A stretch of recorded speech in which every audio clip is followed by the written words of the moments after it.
அன்பு நண்பர்களே,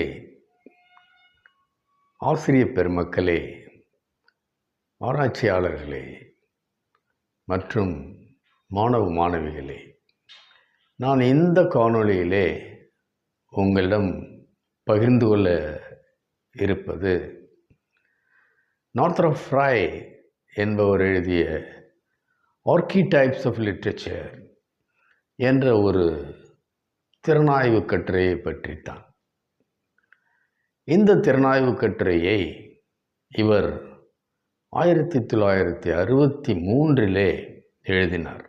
Northrop fry இந்த ஆர்க்கிடைப்ஸ் ஆஃப் லிட்ரேச்சர் மற்றும் அனாட்டமி ஆஃப் கிரிட்டிசிசம் போன்ற ஆராய்ச்சி நூல்களையும் கட்டுரையையும் எழுதுவதற்கு முன்பாக கிட்டத்தட்ட ஒரு 4 decades, அதாவது ஒரு 40 வருடங்களாக நியூ கிரிட்டிசிசம் எல்லா பல்கலைக்கழகங்களிலும் மற்றும் பல திறனாய்வாளர்களாலும் பின்பற்றப்பட்டு வந்தது. நார்த்ரப் ஃப்ரையினுடைய காலம் 1921 முதல் 1991 வரை. நார்த்ரப் ஃப்ரை கனடாவிலே பிறந்து பிறகு அவர் டொரண்டோ பல்கலைக்கழகத்திலே படித்தார். அதன் பிறகு அவர் ஆக்ஸ்போர்ட் பல்கலைக்கழகம் சென்றார். முதலில் அவர் தியாலஜியை தன்னுடைய ஸ்பெஷல் சப்ஜெக்டாக எடுத்துக்கொண்டார். அதன் பிறகு அவர் இலக்கியத்திற்கு மாறினார். 1957 வருடம் இவர் அனாட்டமி ஆஃப் கிரிட்டிசிசம் என்ற ஒரு நூலை எழுதினார். அந்த நூல் திறனாய்வு உலகில் மிக அதிகமாக பேசப்பட்டது. இந்த ஆர்க்கிடைப்ஸ் ஆஃப் லிட்ரேச்சர் என்ற இந்த திறனாய்வு கட்டுரை கூட அனாட்டமி ஆஃப் கிரிட்டிசிசம் என்ற அந்த நூலின் ஒரு பகுதி அல்லது சுருக்கம் என்று கூறலாம். It is a brief summary of that great book, Anatomy of Criticism. இவர் மேற்கத்திய பண்பாடு, மதம், தொன்மம், மித் என்று ஆங்கிலத்திலே கூறுவார்கள், தொன்மம் பற்றி மற்றும் ஆர்க்கிடைப்ஸ் பற்றி கிட்டத்தட்ட 20 நூல்களை எழுதியுள்ளார். இவர் 1963 ஆண்டு ஸ்டடீஸ் இன் பொய்டிக் மித்தாலஜி என்றொரு நூலை எழுதினார். அந்த நூலில் பல ஆய்வுக்கட்டுரைகள் உள்ளன. அதிலுள்ள ஒரு ஆய்வுக்கட்டுரை தான் நாம் தற்போது பார்க்கவிருக்கின்ற ஆர்க்கிடைப்ஸ் ஆஃப் லிட்ரேச்சர் என்ற ஒரு ஆய்வுக்கட்டுரை. இந்த கட்டுரையை 3 பகுதிகளாக பிரிக்கலாம்.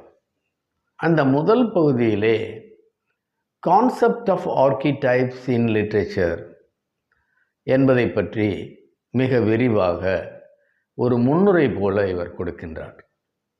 இரண்டாவது பகுதியிலே கிட்டத்தட்ட இந்த கிரிட்டிசிசமே ஒரு அறிவியலுடன் தொடர்புடையது என்று கூறிவிட்டு அவர் ஒரு இண்டக்டிவ் மெத்தட் ஆஃப் அனாலிசிஸ் என்றொரு மெத்தடை பற்றி மிக விரிவாக கூறுகின்றார். நார்த்ரப் ஃப்ரை தன்னுடைய கட்டுரையின் 3வது பகுதி மிக நீளமான பகுதி. அந்த பகுதியிலே டிடக்டிவ் மெத்தட் ஆஃப் அனாலிசிஸ் பற்றி கூறுகின்றார்.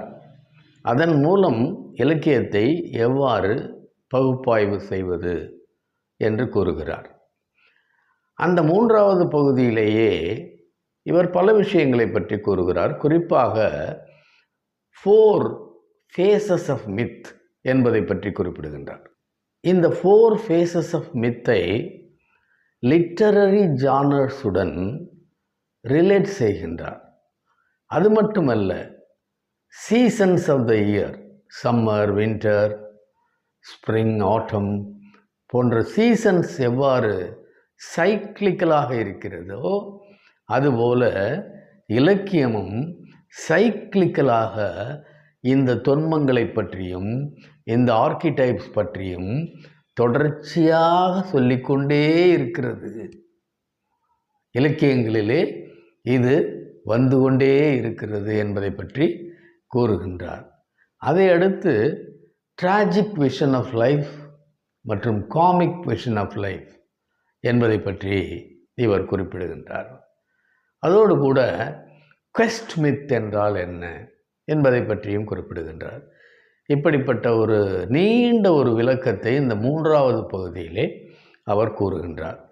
இவற்றையெல்லாம் நாம் விரிவாக இந்த காணொளியிலே காணலாம். தற்போது நாம் இந்த முதல் பகுதியை பற்றி பார்ப்போம். Concept of Northrop Frye's archetypal literature என்பது.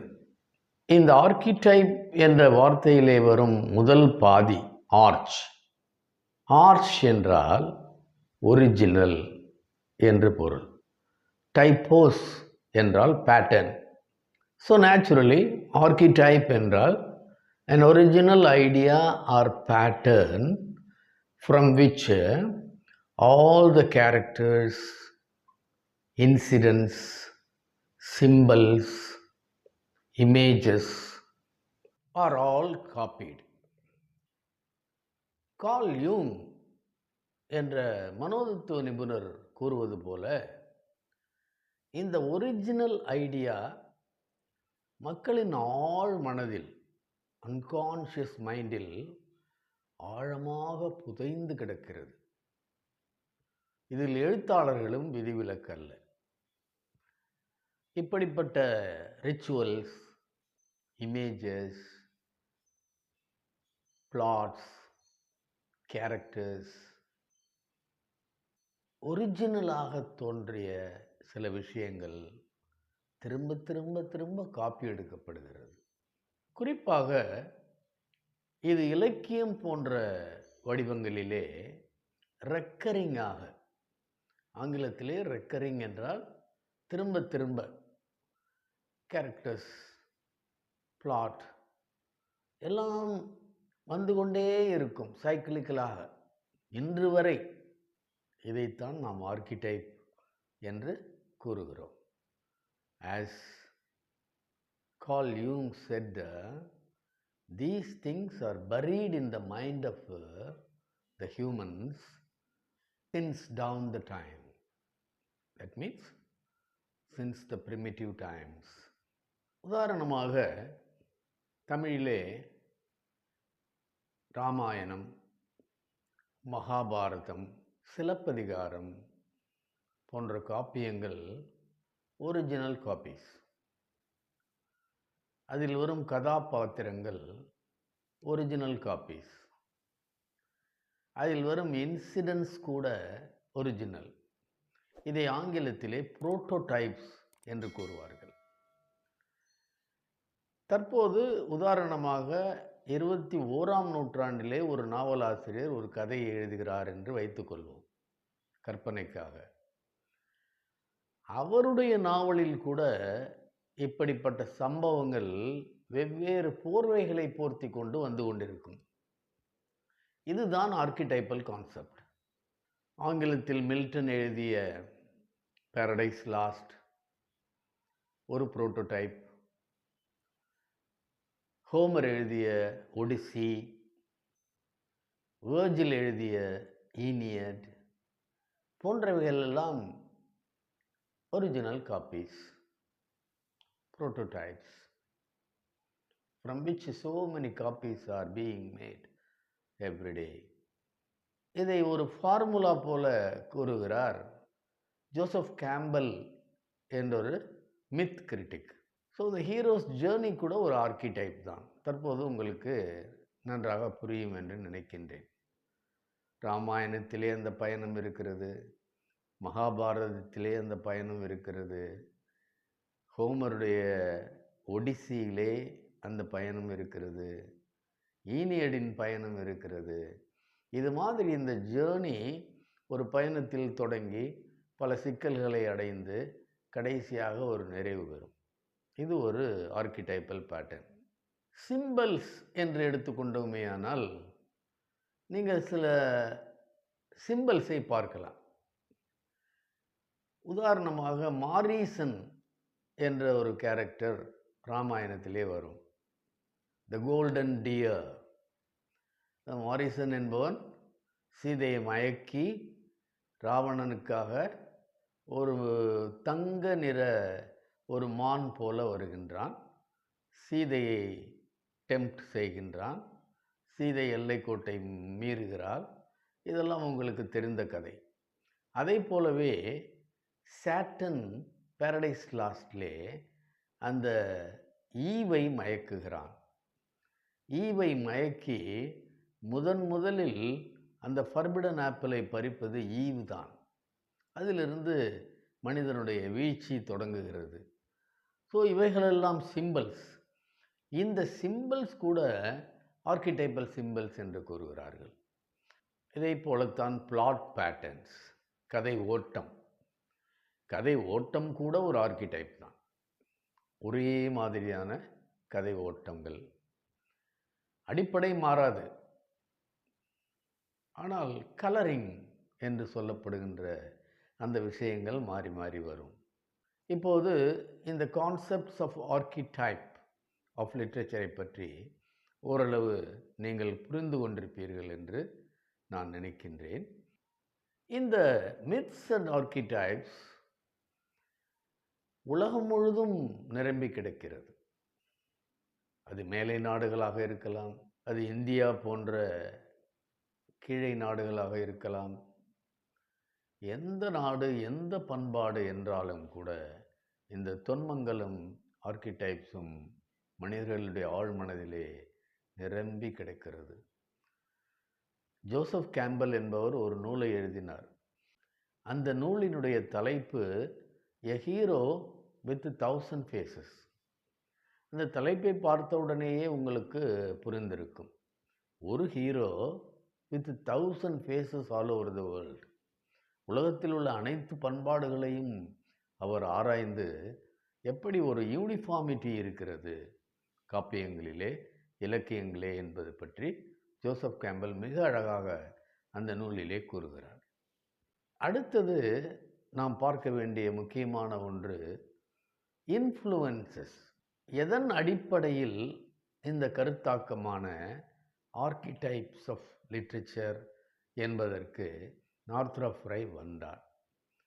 அதற்கு மூல காரணங்கள் யார் யார் என்பதை பற்றி பார்ப்போம். இதுதான் இன்ஃப்ளூயன்சஸ் என்று கூறுகின்றோம். முதலில் நாம் இவருடைய இன்ஃப்ளூயன்ஸாக எடுத்துக்கொள்ள வேண்டிய ஆசிரியர் வில்லியம் பிளேக் என்ற ஒரு கவிஞர். இந்த வில்லியம் பிளேக் உலகத்தில் இருக்கும் தொன்மங்களை பற்றி நன்றாக பேசுகின்றார். இந்த வில்லியம் பிளேக் தான் முதலில் உலகத்தில் இருக்கும் தொன்மங்களை பற்றி நிறைய பேசுகிறார். இந்த காம்ப்ரஹென்சிவ் மெத்தலாஜிக்கல் ஃப்ரேம் ஒர்க் என்பதுதான் இலக்கியத்திற்கான ஊற்றுக்கண் என்பதை இவர் பிளேக்கை படித்தவுடன் புரிந்து கொண்டார். அடுத்த மிக முக்கிய இன்ஃப்ளூயன்ஸ் நார்த்ராப் ஃப்ரைக்கு யார் என்றால் பைபிள், ஜெனிசிஸ். இந்த பைபிள் மேற்கத்திய இலக்கியத்திற்கு நிறைய ஸ்டோரிஸையும் நிறைய மோட்டிவ்ஸ், MOTIFS, நிறைய சிம்பிள்ஸ், நிறைய இமேஜஸ், நிறைய கருத்துக்களையும் தருகிறது. அது அள்ளி அள்ளி தருகிறது. அடுத்தபடியாக 1890ஆம் ஆண்டு ஃப்ரேசர் என்பவர் எழுதிய த கோல்டன் போ என்ற ஒரு நூல். அதிலிருந்து இவர் கற்ற கான்செப்ட்ஸ் மிக அதிகமானவை. மித்ஸ் பற்றியும் ஆர்கிடைப்ஸ் பற்றியும் ஒரு இலக்கணமாக ஃப்ரேசரிடமிருந்து நிறைய கற்றார். அதைவிட முக்கியமாக கார்ல் யூங். இந்த கார்ல் யூங் என்பவர் சிக்மண்ட் ஃப்ராய்டின் சீடர். உங்களுக்கெல்லாம் தெரிந்திருக்கும் லிபிடோ என்கின்ற அந்த செக்ஸுவல் டிசையர் தான் மிக முக்கியமான காரணம் உலகத்தில் நடக்கும் அனைத்து பிரச்சனைகளுக்கும் என்பதை தன்னுடைய பிரதான கருத்தாக சிக்மண்ட் ஃப்ராய்ட் கூறினார். ஆனால் கார்ல் யூங் அதிலிருந்து சற்று மாறுபடுகிறார். அவர் பல விஷயங்களை சிக்மண்ட் ஃப்ராய்டிடமிருந்து கற்றுக்கொண்டாலும், அது சரி என்று அவர் ஒத்துக்கொண்டாலும் கூட, அந்த அன்கான்ஷியஸிலே லிபிடோ என்பதை தாண்டி இவர் மற்றொரு விஷயத்தை கூறுகிறார். அதுதான் கலெக்டிவ் அன்கான்ஷியஸ் என்பது. இந்த கலெக்டிவ் அன்கான்ஷியஸ் என்கின்ற ஒரு கருத்து நார்த்ரப் ராய்க்கு மிகவும் ஊக்கமாக இருந்தது. அந்த கலெக்டிவ் அன்கான்ஷியஸ் என்பது மக்களுடைய ஆழ்மனதில் ஒட்டுமொத்தமாக சில விஷயங்கள் புதைந்து கிடக்கின்றன. அவைகள்தான் இந்த தொன்மங்கள், ரிச்சுவல்ஸ், சடங்குகள், பண்பாட்டு விஷயங்கள். இவைகள் மனிதனுடைய வாழ்க்கைக்கு மிக முக்கியமானது. இது ஆழமாக புதைந்து கிடக்கிறது என்று கூறினார். இலக்கியத்திலும் இது எதிரொலிப்பதாக நார்த்ரப் ராய் கருதினார். ஆகையினால் அவருக்கு கார்ல் யூங் என்பவர் ஒரு முக்கியமான இன்ஃப்ளூயன்ஸாக நாம் எடுத்துக்கொள்ளலாம். அதன் பிறகு மாட் வாட்கின் 1934 எழுதின ஆர்கிடைப்பல் பேட்டர்ன்ஸ் இன் பொய்ட்ரி ஒரு முக்கிய இன்ஃப்ளூயன்ஸ். இப்படி பல இன்ஃப்ளூயன்சஸ் தான் நார்த்ரப் ராய் இந்த ஆர்கிடைப்பல் கான்செப்ட் ஆஃப் லிட்ரேச்சர் என்ற ஒரு விஷயத்திற்கு வருவதற்கு உந்துதலாக இருந்தது என்று கூறலாம். அவர் இந்த கட்டுரையிலே கிரிட்டிக்ஸுக்கு சில விளக்கங்களை தருகின்றார், திறனாய்வாளர்களுக்கு சில விஷயங்களை பற்றி தருகின்றார். இலக்கியங்களை பற்றி ஆய்வு செய்யும்போது திறனாய்வாளர்கள் ஒன்றை புரிந்து கொள்ள வேண்டும். There are two types of criticism. ஒன்று மீனிங்ஃபுல் கிரிட்டிசிசம், மற்றொன்று மீனிங்லெஸ் கிரிட்டிசிசம். இதை இந்த திறனாய்வாளர்கள் நன்றாக புரிந்து வைத்திருக்க வேண்டும். What is meaningful criticism and what is meaningless criticism? அதாவது பொருள் பொதிந்த திறனாய்வு மற்றும் பொருளற்ற திறனாய்வு என்பது மாதிரி. இந்த மீனிங்லெஸ் கிரிட்டிசிசம் என்றால் என்ன?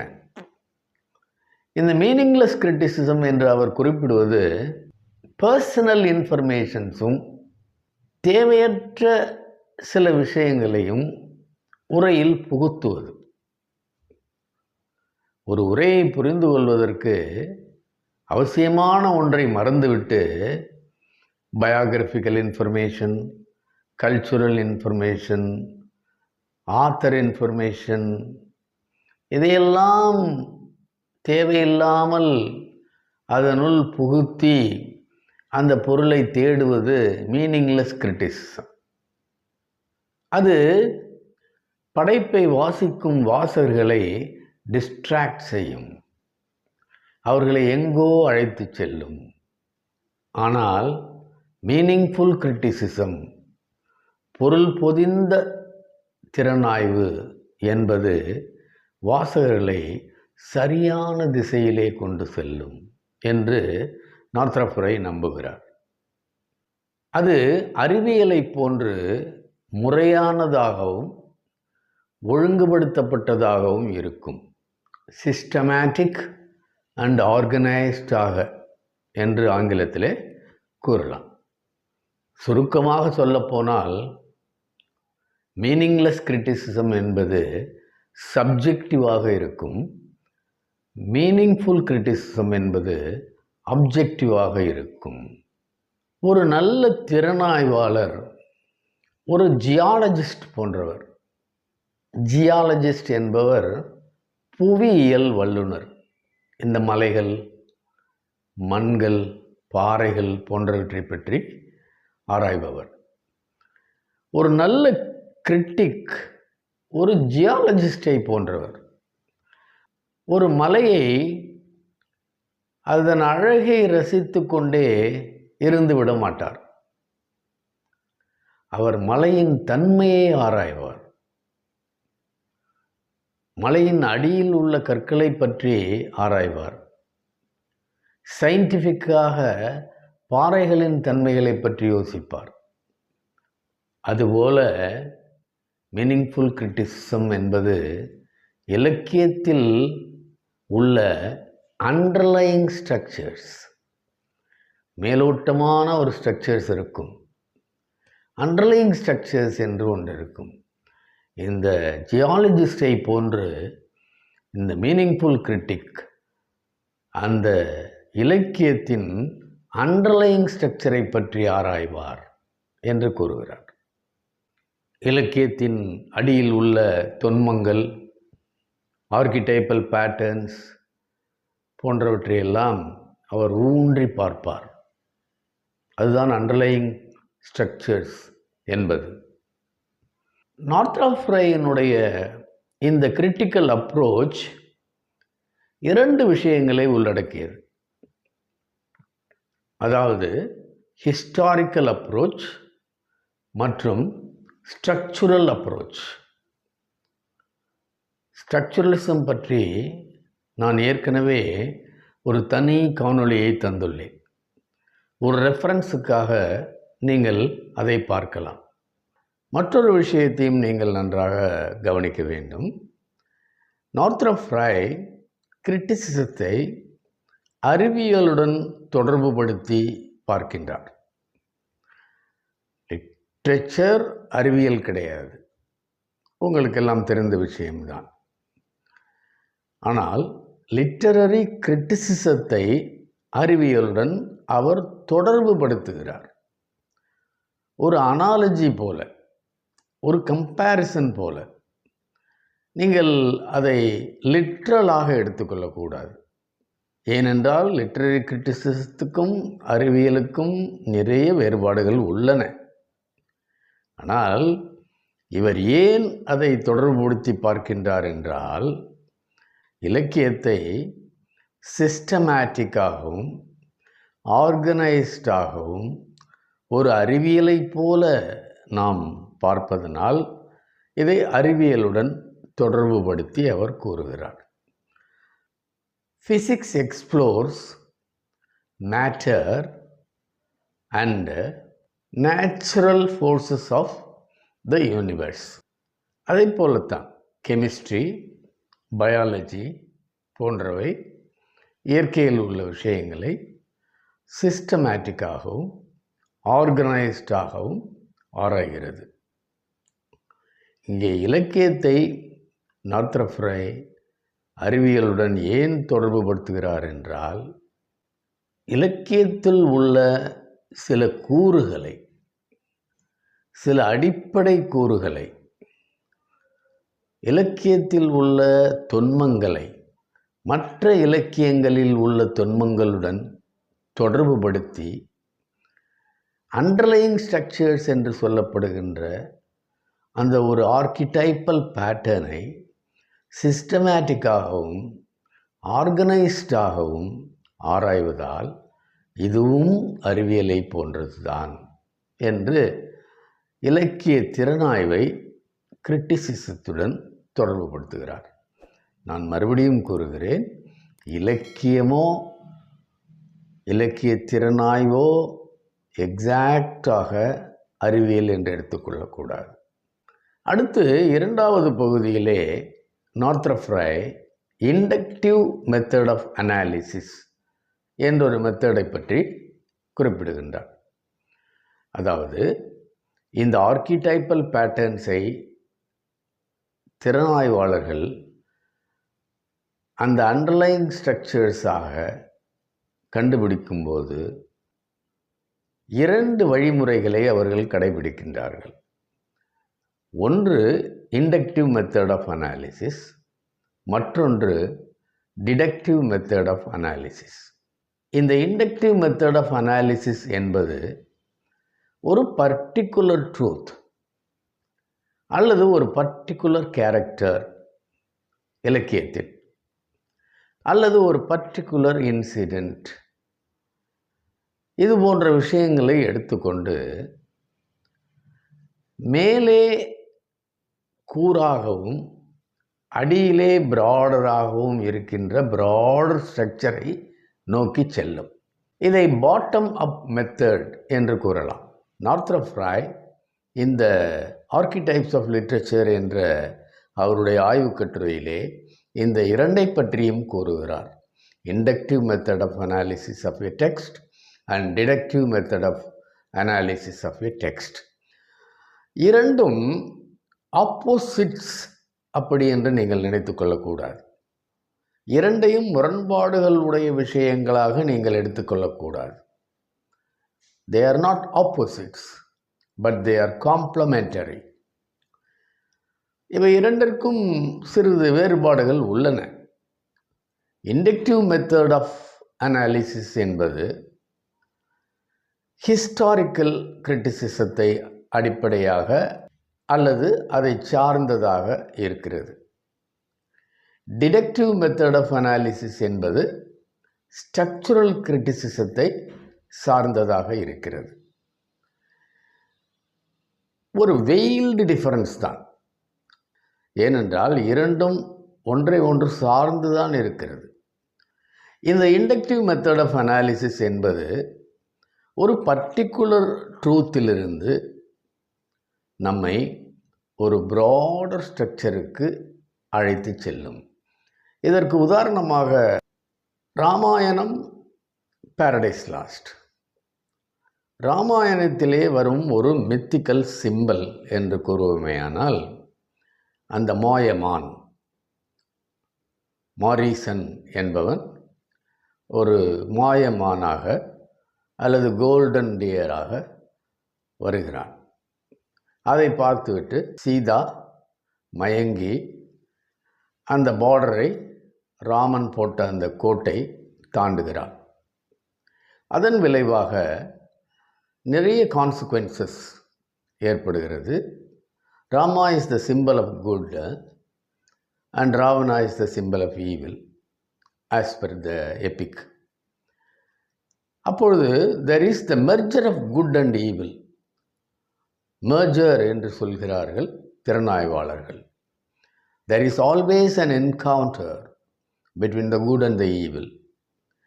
அந்த merger நடக்க வேண்டுமென்றால், ஒரு பெரிய உண்மையை நாம் புரிந்து கொள்ள வேண்டுமென்றால், இந்த சின்ன ஒரு சிம்பல் நமக்கு கதையிலே தேவைப்படுகிறது. Mythical symbol, the golden dear.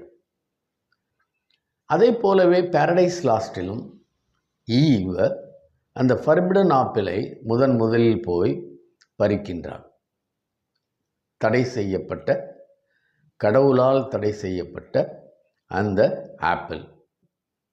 Adam எவ்வளவோ வலியுறுத்தி கூறியும் அவள் ஆர்வத்தின் மிகுதியால் அந்த ஆப்பிளை பறித்து விடுகிறார். அதன் விளைவாக அவர்கள் சொர்க்கத்தை இழந்து பூமியிலே வந்து பிறந்து மிகவும் கஷ்டப்படுகின்றார்கள். இது ஒரு ப்ராடர் ஸ்ட்ரக்சர். இது ஒரு எக்ஸாம்பிளாக நீங்கள் எடுத்துக்கொள்ளலாம். அதே போலவே ஒத்தெல்லோ என்ற கேரக்டர், அந்த பர்டிகுலர் கேரக்டர் அவனுடைய காதல் மனைவியிடம் ஒரு பொறாமை உணர்வு கொள்வதால், ஏனென்றால் உங்களுக்கு தெரியும், இவன் ஒரு கருப்பர் இனத்தை சார்ந்த ஒரு வீரன், அவள் வெனிஸ் நகரத்தை சார்ந்த ஒரு பேரழகி. அந்த ஆழ் மனதிலே அவனுக்கு அந்த காம்ப்ளெக்ஸ் இருக்கிறது. அதன் விளைவாக கதையிலே பல சம்பவங்கள் நடைபெறுகின்றன. கடைசியில் டெஸ்தெமோனா என்று சொல்லப்படுகின்ற ஒத்தெல்லோவின் மனைவியை அவன் கொல்கின்றான். இது ஒத்தெல்லோ என்ற கேரக்டர் ஒரு பர்டிகுலர் கேரக்டர். அந்த பர்டிகுலர் கேரக்டரிலிருந்து நாம் ஒரு ஜென்ரல் ட்ரூத்தை நோக்கி செல்கின்றோம். Jealousy is a green-eyed monster. Jealousy will destroy the mankind என்ற பேருண்மையை நாம் தெரிந்து கொள்கிறோம். இதை கூட நீங்கள் ஒரு கம்பேரிசன் அல்லது எக்ஸாம்பிளாக நீங்கள் எடுத்துக்கொள்ளலாம். இதுதான் inductive method of analysis of a text. இந்த இண்டக்டிவ் மெத்தட் ஆஃப் அனாலிசிஸில் ஒரு ஸ்ட்ரக்சரை மட்டும் அவர்கள் ஆராய்வதில்லை. இதை போலவே பல இலக்கியங்களில், இன்னும் சொல்லப்போனால் பல உலக இலக்கியங்களில் உள்ள தொன்மங்களை ஆராய்ந்து அவர்கள் ஒரு பேருண்மைக்கு வருகின்றார்கள், ஒரு ஜென்ரல் ட்ரூத்திற்கு அவர்கள் வருகின்றார்கள். ஆகையினால் இந்த இண்டக்டிவ் மெத்தட் ஆஃப் அனாலிசிஸில் ஹிஸ்டாரிக்கல் கிரிட்டிசிசம் மிகையாக இருக்கின்றது. ஆனால் அடிப்படையில் ஸ்ட்ரக்சுரலாக இருக்கின்றது. ஸ்ட்ரக்சுரல் அண்ட் ஹிஸ்டாரிக்கல் என்று கூட நீங்கள் கூறலாம். அதே போலவே டிடக்டிவ் மெத்தட் ஆஃப் அனாலிசிஸில் ஸ்ட்ரக்சுரல் கிரிட்டிசிசம் மிகையானதாகவும் ஹிஸ்டாரிக்கல் கிரிட்டிசிசம் சற்று லேசாக தொட்டு செல்வதாகவும் உள்ளது. இதை தெரிந்து கொள்ளும் போதே மீண்டும் ஒரு முறை நீங்கள் இந்த ரேஷியல் மெமரி என்றால் என்ன, கலெக்டிவ் அன்கான்ஷியஸ் என்றால் என்ன என்பதை பற்றியும் நீங்கள் மிக நன்றாக தெரிந்து கொள்ள வேண்டும்.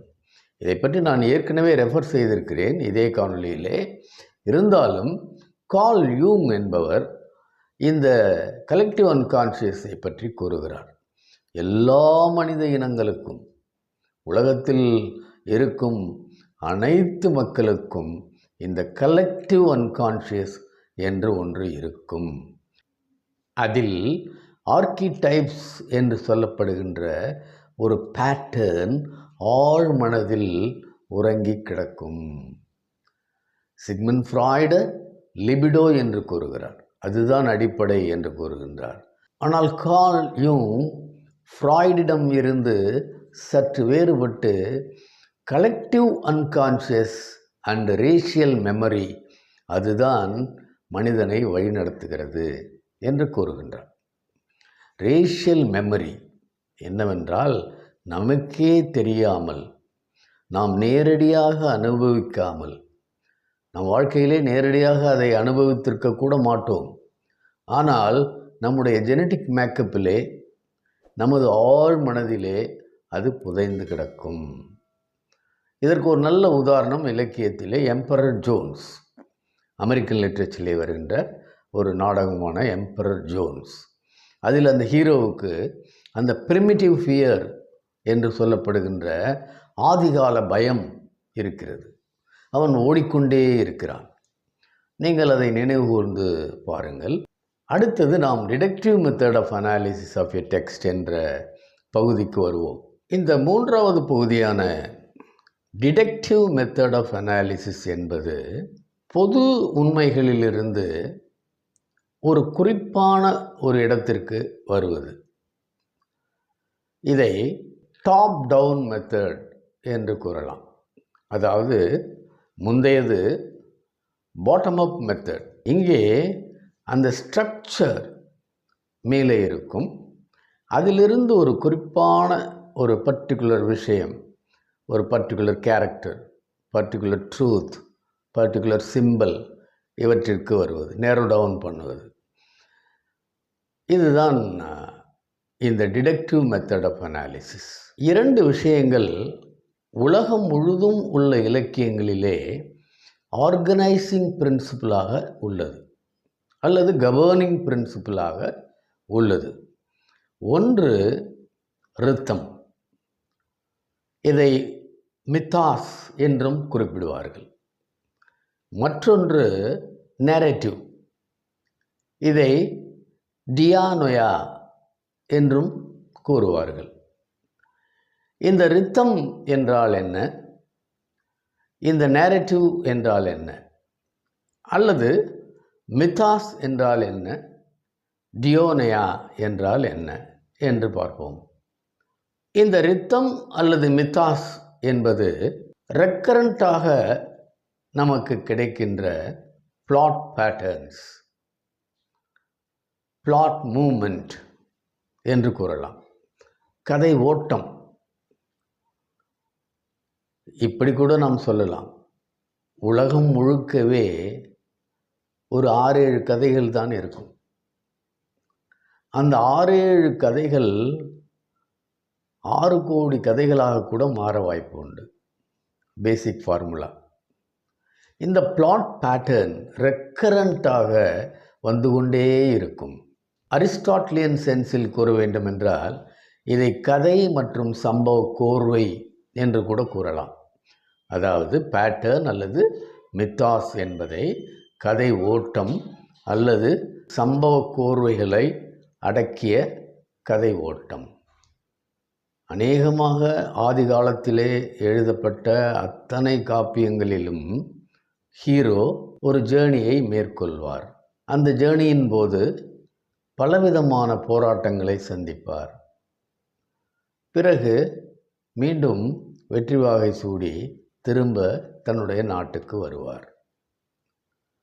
இது ஹீரோஸ் ஜேர்னி என்கின்ற ஒரு ஸ்ட்ரக்சர், அடிப்படை ஸ்ட்ரக்சர். ரைஸ் அண்ட் ஃபால், அதன் உள்ளேயே வரும் rice and fall. Heavenly ascent. Heavenly ascent என்றால் என்ன? சொர்க்கத்தை நோக்கி. இந்த உலகம் இம்பர்ஃபெக்டாக இருக்கிறது. அதாவது ஒரு ஹெவன்லி அசென்ட்டை நோக்கி மனிதன் சென்று கொண்டே இருக்கிறான். பர்ஃபெக்டான உலகத்தை தேடிக்கொண்டே இருக்கிறான். இது ஒரு ஸ்ட்ரக்சர். quest. quest என்றால் சர்ச், தேடுதல். Archetypal mother, either good mother or bad mother. இப்படியெல்லாம் ஸ்ட்ரக்சர்ஸ் டாப் ஸ்ட்ரக்சராக இருக்கும். அதை எடுத்துக்கொண்டு நாம் ஒரு குறிப்பிட்ட விஷயத்தை அலசுவது. மற்றொரு விஷயம், இந்த ரித்தம் அல்லது மித்தாஸ் என்பது டெம்பரலாக இருக்கும், காலம் தொடர்புடையதாக இருக்கும். இந்த நேரேட்டிவ் அல்லது டியோனியா என்பது ஸ்பேஷியலாக இருக்கும். முந்தையது டெம்பரலாக இருக்கும், காலம் தொடர்புடையதாக இருக்கும். ஆனால் டியோனியா என்பது ஸ்பேஷியலாக இருக்கும். அதாவது சுருக்கமாக சொல்லப்போனால் கதை கரு. அந்த கதை கரு காலம் தொடர்புடைய விஷயமாக இருக்க வேண்டும் என்ற கட்டாயம் இல்லை. 10ஆம் நூற்றாண்டிலே எழுதப்பட்ட கதைக்கும் ஒரு கரு இருக்கலாம். அதே தற்போது 21ஆம் நூற்றாண்டில் எழுதப்படும் கதைக்கும் அதே கரு இருக்கலாம். ஸ்பேஷியல். சுருக்கமாக சொல்ல வேண்டுமென்றால் இந்த டியோனோயா என்பது மீனிங், தீம், பேட்டர்ன் என்று வைத்துக்கொள்ளலாம். இதை நேரேட்டிவ் என்று நாம் கூறுகின்றோம், அல்லது டியோனோயா. மித்தாஸில் பிளாட் ப்ரோக்ரஷன் இருக்கும், ஆனால் டியோனோயா ஸ்டாட்டிக்காக இருக்கும். இந்த மூன்றாவது பகுதியிலேயே நார்த்ரப் ஃப்ரை மற்றொன்றை பற்றியும் குறிப்பிடுகின்றார். அது என்னவென்றால் 4 phases of myth. ஃபேஸஸ் என்றால் உங்களுக்கு தெரியும், PHASES, ஃபேஸஸ் என்றால் 4 செக்ஷன்ஸ், 4 செக்ஷன்ஸ் ஆஃப் மித். ஒவ்வொரு கதையிலும், உலகத்தில் உள்ள அனைத்து பண்பாடுகளில் உள்ள அத்தனை கதைகளிலும் ஒரு சென்ட்ரல் ஃபிகர் இருப்பார். எல்லா பண்பாடுகளிலும், உலகத்தில் உள்ள அத்தனை காப்பியங்கள் கதைகளிலும் ஒரு சென்ட்ரல் ஃபிகர். அது whether it is European or Asian, you can see a central figure in almost all the epics, stories, dramas and so on. அந்த ஹீரோ கடவுளுக்கு நிகராகவே இருப்பார், அல்லது சம்டைம்ஸ் கடவுளாகவே கூட இருக்கக்கூடும். இப்படித்தான் அந்த கதையமைப்பு இருக்கும். இந்த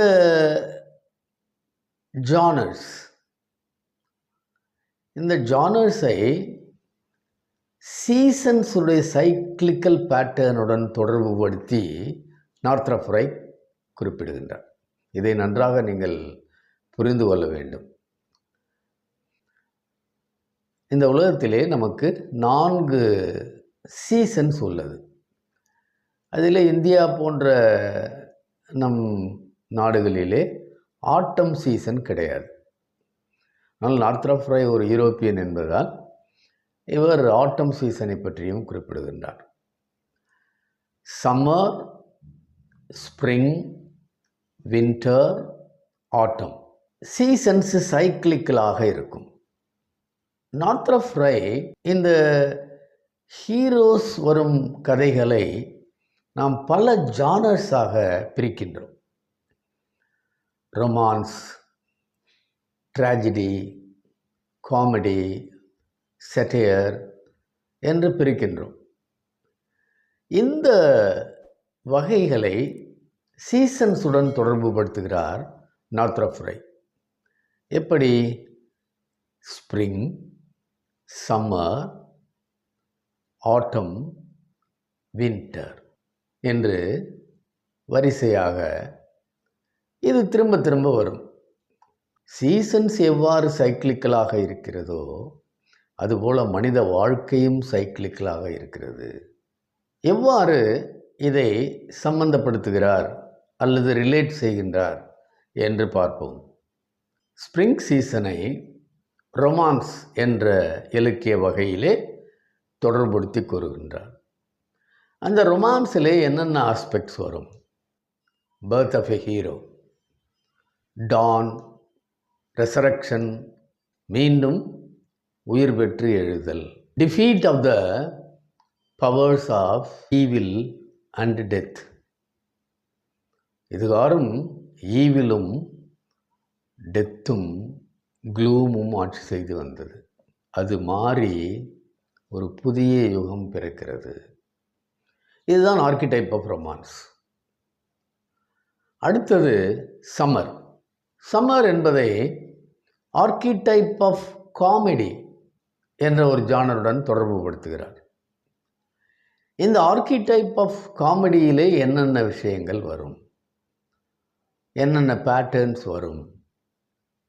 ஜெனித், உச்சம், ட்ரையம்ஃப் ஃபேஸ், வெற்றி வாகை சூடுவது, myth of apotheosis, raising to the level of God, perfection, sacred marriage, holy marriage, entering the paradise.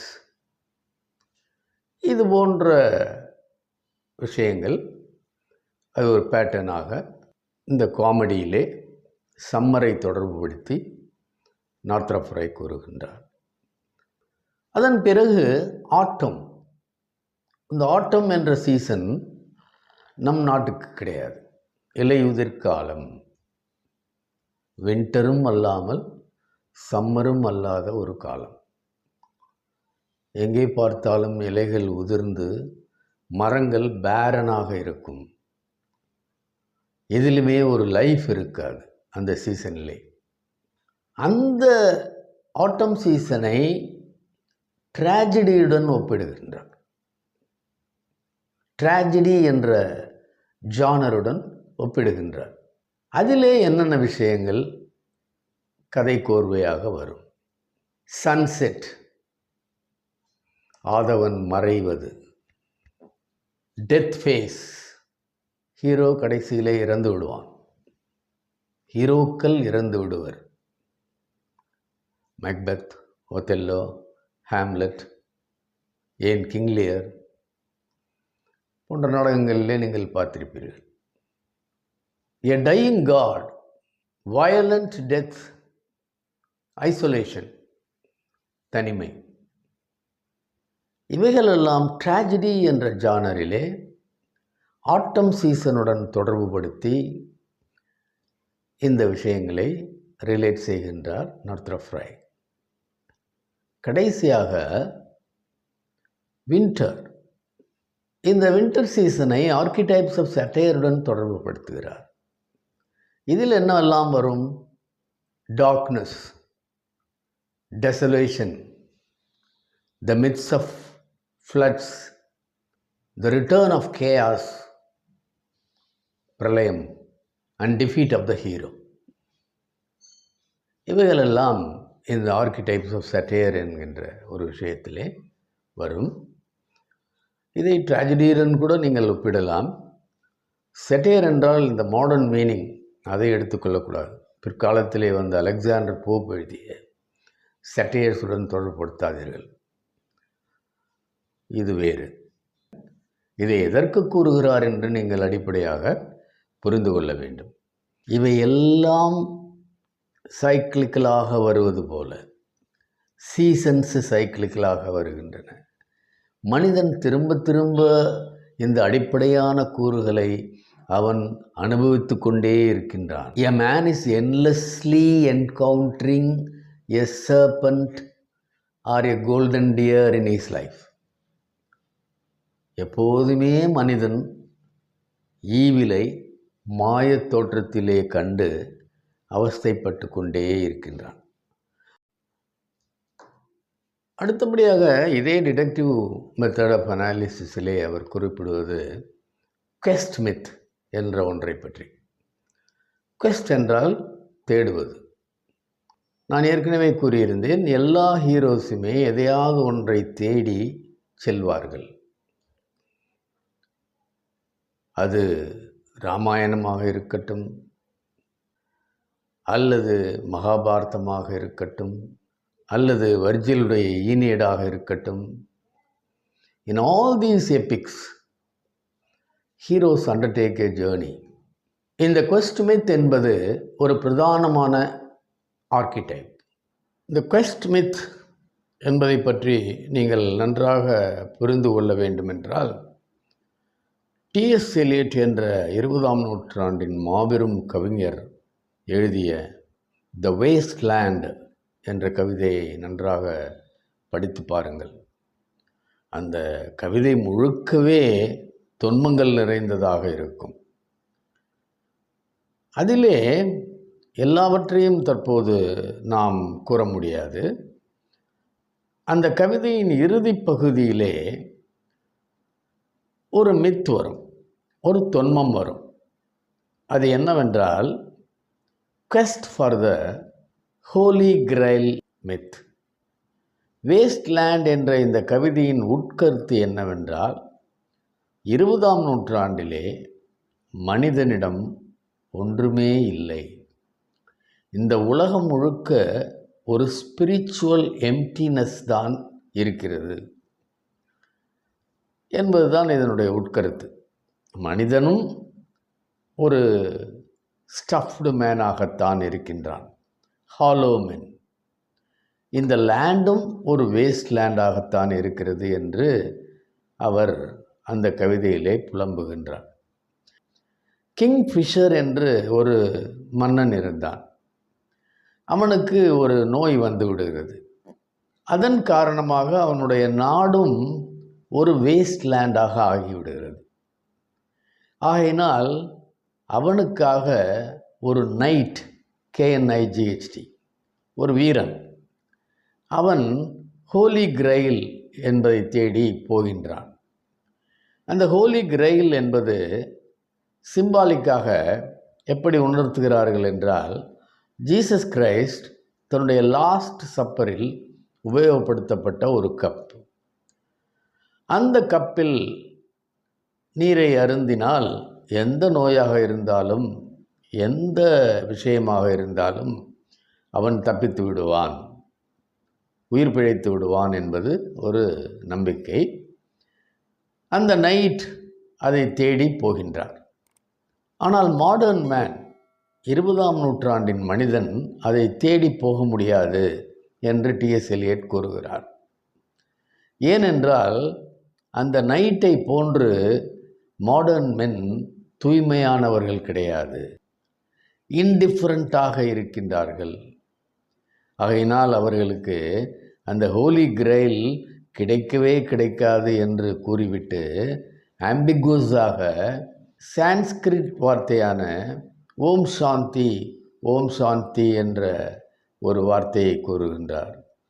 அந்த மாடர்ன் மேன், அவனுக்கு அந்த ஹோலி கிரெயிலும் கிடைக்கவில்லை, அவனுக்கு எப்போதும் இந்த நோய் தீரப்போவதில்லை என்று முடிக்கின்றார்.